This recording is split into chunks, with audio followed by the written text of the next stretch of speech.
In the video today, we're comparing the Samsung Galaxy A14 5G with the Samsung Galaxy A16 5G to see what are the big differences. There are 7 that we have, and we're going to go over them right now. Number 1, let's start with the screen size. So the A14 5G has a 6.6-inch display, whereas the A16 5G has a 6.7-inch display. What you'll notice is that the bezel of the A14 is much thicker than the A16. So much thinner bezels on the 16, and the screen is a bit wider, whereas the A14 is taller. So number 2 is the screen type. So the A14 has an IPS LCD display, whereas the A16 5G has the Super AMOLED display, which is the same screen that Samsung used to put in their S series phones, going all the way back to the S5 or S6. So much nicer screen over here. And this kind of leads into number 3, which is also about the screen, which is the refresh rate. So the A14 has a 60 hertz refresh, which is standard you find on these sort of lower end phones. Whereas the 16, now they've bumped it up to 90 hertz, which means that the display is a bit smoother and it's a little bit nicer in terms of playing games.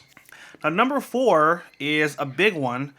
If you look at the bottom of the phones, you'll see that the A14 has that auxiliary port on the bottom, whereas the 16, Samsung has finally removed the auxiliary port, so you can no longer plug in your old school headphones direct.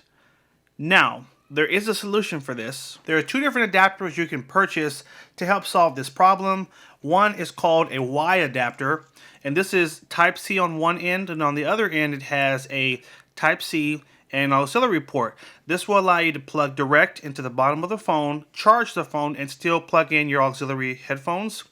Or they sell a cable that is just a direct Type-C to auxiliary. Now, I'll link them both on the screen right here so you can see them. So don't let that be the reason that you don't upgrade, because unfortunately, the way the smartphone market is going, pretty soon no phones will have auxiliary ports on them. So just know that this is a emerging trend that has now hit the lower end phones. So basically, you know, no phone made this year is probably going to have an auxiliary port. So it just kind of is what it is. But there are options out there on how to solve and still use your old school headphones. They also sell Type-C headphones as well that just have the Type-C to begin with. So there are options out there for you. Moving into our next category, we have storage size. So the main model for the A14 came with 64 gigs of internal storage, and the A16 has 128 gigs base storage. Now, in researching, there is a version of the A14 that did have 128 gigs of storage, but it wasn't widely sold. So more than likely, your A14 does just have that 64 gigs of internals, which means that jumping up to the 16 would be a nice upgrade.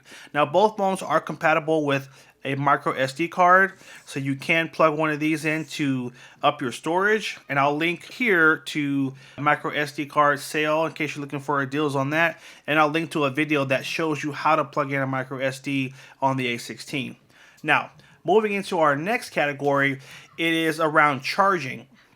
So on the A14, the max output for charging is 15 watts, whereas on the 16, now you can go up to a 25 watt super fast charge. So super nice to be able to, pay a little bit more for a better charger and be able to charge your phone much faster.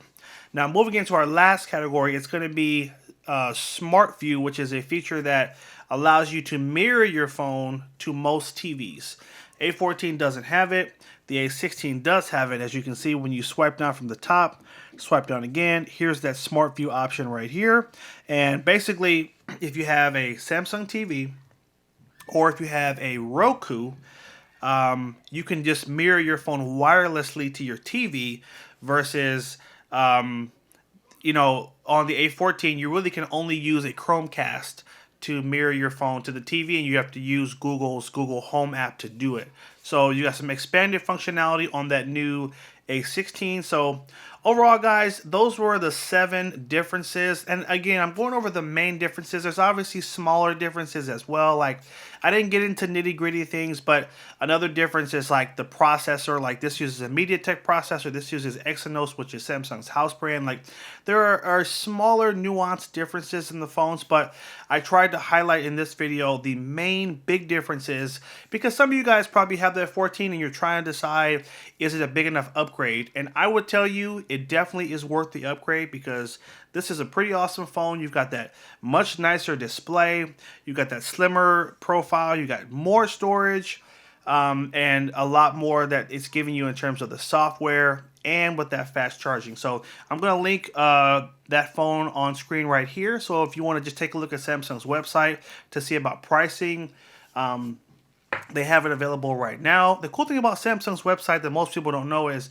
you can buy a phone either right out, pay the full price, or you can do it with financing. And just like you'll pay, a small amount per month with a T-Mobile or an AT&T, you can get it for like $8 to $10 a month on their payment plans. They do offer that, and most people don't know that. So anyway, that link on screen will give you the options to buy it right out or buy it on financing. Let me know your thoughts in the comment section down below. How are you feeling about the differences in these two phones? And are you ready to upgrade to that new A16? I can't wait to hear your thoughts in the comment section down below. One last thing I'll throw out. This is the Samsung Fit 3 watch, which is a great complement to the A16. And these run for about $59.99.